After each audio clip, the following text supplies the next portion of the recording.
would you say you're most proud of? I mean, it's probably very hard to answer that question because you've done so many different things and continue to, and you've touched so many lives. But are there one or two things that really stand out for you that... Well, other than family, of course, other than my family, I'm, again, proud of the small things.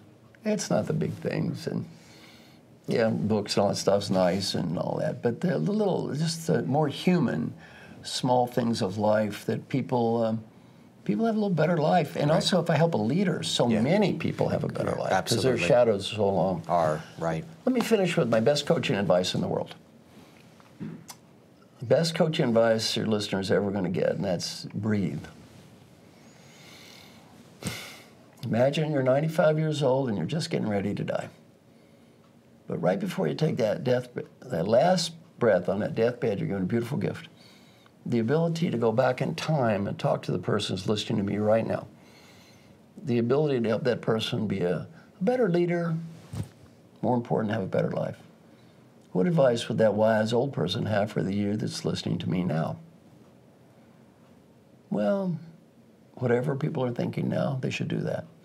In terms of a performance appraisal, that's the only one it's going to get. It's the only one that's going to matter. That old person says you did the right thing, you did, and that old person says you made a mistake, you did. You don't have to impress anybody else. Some friends of mine interviewed old folks who were dying, got to ask this question: what advice would you have? On the personal side, 3 themes. Theme number 1, 3 words. Be happy now. We talked about this.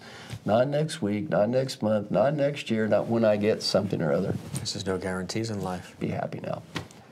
Be happy now. Great disease of the West, I'll be happy when. We all have exactly the same when. That old person is when. Learning point from old people, I got so busy chasing what I did not have, I never saw what I did have, and I had everything. Learning point 2, friends and family. Then you may think your coworkers are important. When you're 95 years old, you look around the deathbed, none of them are waving goodbye. No. You realize these friends, they're the only people that care. Right. And then learning point 3, if you have a dream, go for it.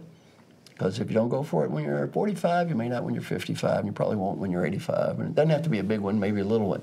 You know, go to New Zealand or speak Spanish or play a guitar. Other people think your dream is goofy. Who cares? It's not their dream, it's your dream. Had a very embarrassing experience a couple of years ago. I was teaching this class, and I said, go to New Zealand, speak Spanish.